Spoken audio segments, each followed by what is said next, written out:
Apprenti conducteur, apprentie conductrice, bonjour, je suis Nassim, enseignant chez Roule Raoul Auto-École. Juste avant qu'on démarre, je voulais te prévenir que le 25, le jour de Noël, il y aura un live spécial sur YouTube, un live spécial crotte de la route. Voilà, les invités ne sont pas encore confirmés, on te préviendra dans les prochains jours, rassure-toi. Suis-nous sur YouTube et tu verras la miniature bientôt.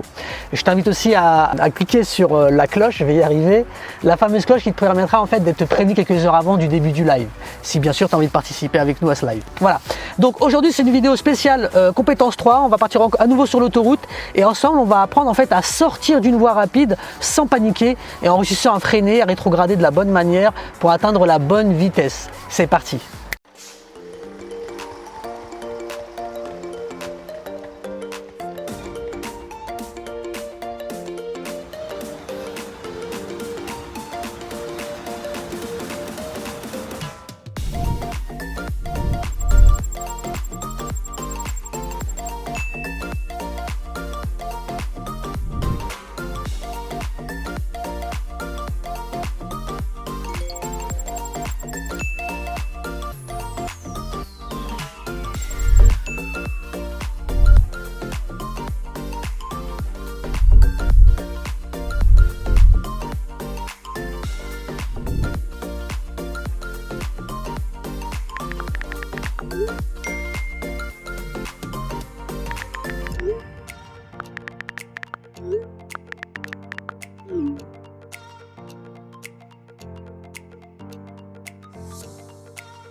Alors, ça roule?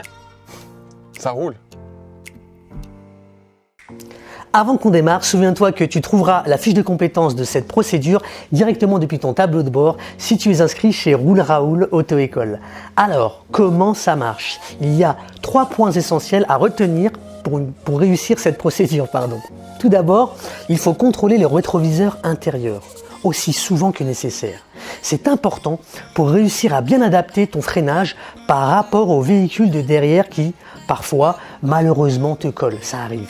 Ensuite, une fois sorti, tu devras surveiller ton compteur de vitesse car un temps d'adaptation à une vitesse plus bas est nécessaire. Et pour finir, il y a une chose hyper importante que tu dois comprendre. Tu sors de l'autoroute, n'est-ce pas? Ou de la voie rapide. Mais d'autres y restent. Et leur vitesse sera comprise entre 90 et 110 km/h dans le cas d'une voie rapide ou entre 100 et 130 km/h dans le cas d'une autoroute, par temps clair. Tu dois donc conserver ta vitesse tant que tu n'as pas abordé la sortie. Maintenant, tu vas peut-être me dire, mais Nassim, certaines fois, c'est dangereux, car la voie de décélération n'est pas assez longue. Eh bien, en fait, tu te trompes. En France, sur la voie publique, toutes les voies de décélération sont faites pour donner le temps à l'usager de freiner. Cependant, certaines sont plus courtes, en effet, c'est vrai. Et pour y arriver, il faut qu'on revienne aux bases de la compétence 1.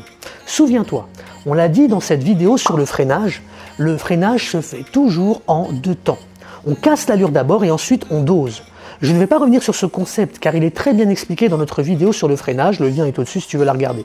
En revanche, j'aimerais t'expliquer pourquoi tu as tendance à paniquer dans ce genre de situation. C'est à cause d'un phénomène physique qu'on appelle le transfert de charge. Alors, le transfert de charge, c'est une modification de la répartition des forces exercées par la voiture sur ses différents points d'appui, les pneus en l'occurrence. Un transfert de charge se produit chaque fois que le véhicule change de vitesse, accélération, freinage et ou de trajectoire dans les virages. Et pour ce dernier, pour le virage, on parle de force centrifuge. Regarde ça, tu vas mieux comprendre. Regarde, tu vois, lorsque par exemple je vais prendre un virage à gauche, ici devant moi, un virage plutôt serré. Lorsque je tourne le volant à gauche, regarde mon corps, il semble aller vers la droite, vers ma droite. Et bien justement, c'est comme si mon corps en fait il avait du retard avec la route. C'est dû au phénomène de transfert de charge. Et ça fonctionne aussi au freinage. Lors d'un freinage, par exemple assez puissant, eh bien le poids va partir vers l'avant, il va avoir un transfert de charge vers l'avant. Je te montre ça tout de suite. Et regarde, qu'est-ce que mon corps il a fait? Mon corps est parti vers l'avant, tout simplement, parce que le poids a été transféré vers l'avant du fait du freinage.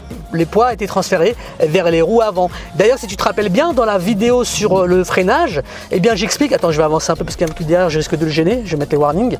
Dans la vidéo sur le freinage, j'expliquais que pour bien casser l'allure, lorsque tu devais sentir si tu cassais bien l'allure, l'indice pour réussir à sentir ça, c'était que ton corps, le dos, devait avancer légèrement. C'est bien à cause du transfert de charge. En fait, le transfert de charge te donne une information. Ce n'est pas ton ennemi, au contraire, il va te donner une information sur la qualité de ton freinage, tout simplement.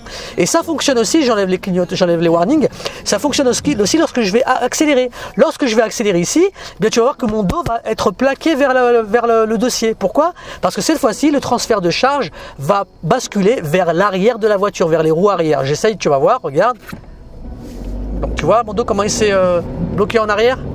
Et là si je soulage, regarde, mon dos va se soulager légèrement, tout simplement. Ce que j'essaye de te faire, c'est de t'expliquer ce phénomène pour que tu comprennes qu'il est naturel. Je veux que tu t'habitues à cette sensation de transfert de charge. Plutôt que d'en avoir peur, tu dois mieux l'appréhender pour te laisser guider justement. Juste avant de détailler la procédure, je te précise que la démonstration sera tournée en boîte manuelle et en boîte automatique. Ok ? Elle est nettement plus difficile en boîte manuelle car il faudra en plus gérer le rétrogradage, la descente des rapports de vitesse. Alors c'est parti pour la procédure. En point numéro 1, tu vas contrôler. En point numéro 2, tu vas signaler. En 3, tu relâches l'accélérateur, pied au-dessus du frein. Et en 4, tu vas contrôler le rétroviseur intérieur. En point 5, tu vas freiner et adapter l'allure. Et enfin en 6, tu dois surveiller régulièrement le compteur. Alors je vais réaliser d'abord la procédure en boîte manuelle, puis en boîte automatique, je te l'avais dit juste avant. Allez, maintenant on part sur la route et je te montre tout ça. C'est parti les amis, on va commencer la procédure. Ici on est limité à 90 km/h. Je vais donc faire mon contrôle, je sors juste ici à droite, je garde mon allure pour le moment, je contrôle mon rétro intérieur maintenant, j'ai un véhicule qui me suit, mais il est loin, donc ça va, je peux freiner et je casse l'allure, vous voyez, 50 km/h. Voilà, j'ai surveillé mon rétro intérieur pour voir la distance avec les véhicules de derrière et j'ai continué à freiner. Il faut vraiment casser l'allure, surtout qu'ici, j'ai fait exprès de venir à cet endroit-là les amis. Pourquoi? Parce que c'est dangereux, parce que la voie de décélération est très courte. Il faut donc absolument, je le répète encore, je sais, mais je suis navré, il faut que je le fasse, il faut casser l'allure, ok? Et contrôler son rétro intérieur pour pas surprendre les véhicules derrière, c'est le secret. Et bien sûr en boîte manuelle, à la différence de la boîte automatique, ce qu'on va devoir faire, c'est qu'on va devoir passer les rapports de vitesse naturellement pour rétrograder. Voilà, puisqu'on conduit une boîte manuelle. Ok les amis, je vais maintenant vous le faire directement en boîte automatique, puisque la boîte manuelle, vous avez vu, une fois qu'on maîtrise la descente des rapports de vitesse, c'est plutôt simple.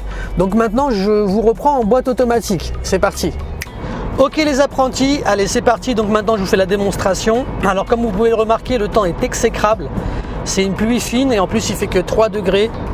Donc vraiment il fait super froid et c'est assez désagréable. Mais bon, on s'en fout, on a la chance d'être en voiture. L'avantage c'est qu'on a un habitacle et il fait super bon.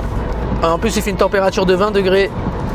Je vous souhaite sincèrement d'avoir votre permis les amis, parce qu'en hiver là, dans les temps comme ça, je vous promets, c'est là vraiment qu'on kiffe avoir le permis en poche. Allez go, donc on continue et du coup je vais appliquer la procédure. Alors souvenez-vous, ce qu'on va faire, c'est qu'on va sortir d'une autoroute. Ici dans ce cas là on est plutôt sur voie rapide, puisqu'on est sur la nationale 104 précisément.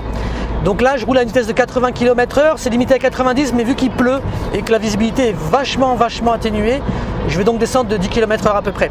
On sortira ici à droite, on prend la direction de Corbeil-Essonnes.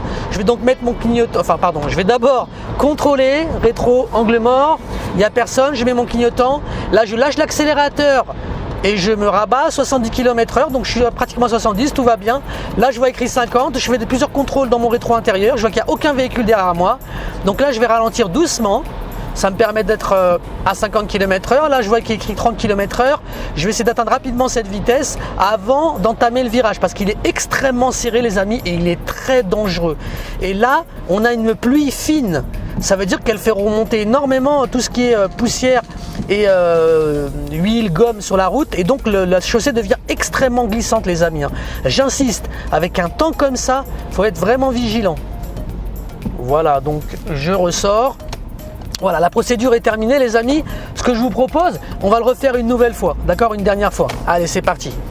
Ok les apprentis, c'est parti, nouvel essai, on va sortir à Courcouronnes. Voilà, donc je vais faire mon contrôle. Regardez mon rétro intérieur, le véhicule est loin. Je vais signaler à droite, mettre mon pied sur le dessus du frein. Voilà, et là seulement je commence à ralentir. Je vais freiner calmement en continuant de contrôler mon rétroviseur intérieur.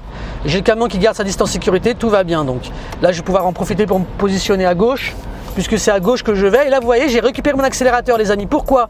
Parce que sur le dernier panneau de descente de vitesse, il y avait écrit 50 km/h. Donc ici, la vitesse étant limitée à 50 km/h, je ne continue pas à ralentir. Sinon, je vais bloquer la circulation et mettre la pression, puisque je manquerai de dynamisme. Voilà. Alors là pour les tips ça va être très rapide les amis, il n'y en a qu'un, j'ai qu'un conseil à vous donner pour cette procédure. Attention, pensez à prendre connaissance de la couleur du panneau en sortie. Ainsi, vous connaîtrez en avance la vitesse à adopter. Et oui parce que par exemple, si le panneau est de couleur blanche, souvenez-vous que ça veut dire que vous entrez en agglomération. Et la vitesse est donc limitée à 50 km/h.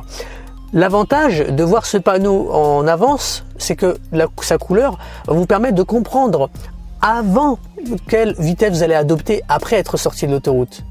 Le problème, c'est que si vous vous fiez qu'aux panneaux de descente de vitesse qui sont importants, d'accord, et qui vous permettent de savoir si vous avez les bonnes vitesses au freinage en sortie, c'est qu'en fait ces panneaux sont situés au moment de la sortie. Donc la charge mentale est trop élevée, c'est compliqué de réfléchir. Alors que si vous prenez l'information avant, en amont, vous verrez la couleur du panneau, vous la voyez très longtemps à l'avance.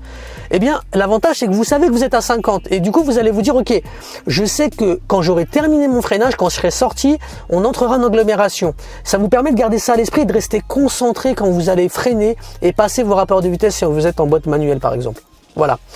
C'était Nassim, ton enseignant de chez Roule Raoul Auto-École. J'espère que cette vidéo t'a plu. Mon objectif aujourd'hui, c'était de t'apprendre à sortir d'une voie rapide ou d'une autoroute en sécurité en adoptant les bons gestes, la bonne procédure. Voilà. Si ça t'a plu, s'il te plaît, mets-nous un pouce vers le haut et active les notifications pour pouvoir être prévenu des prochaines vidéos qui arrivent. Rappelle-toi qu'on est présent sur les différents réseaux sociaux, Instagram, YouTube naturellement, Facebook, etc. N'oublie pas de nous suivre et si jamais tu veux prendre des heures de conduite avec Roule Raoul, passer ton permis avec Roule Raoul, et bien tout se passe dans la description de la vidéo. Il y a le lien directement vers le site internet ou sinon tu tapes rouleraoul.fr sur Google. C'est très facile. Voilà. Je te dis à bientôt. Prends bien soin de toi et voilà. Bye bye.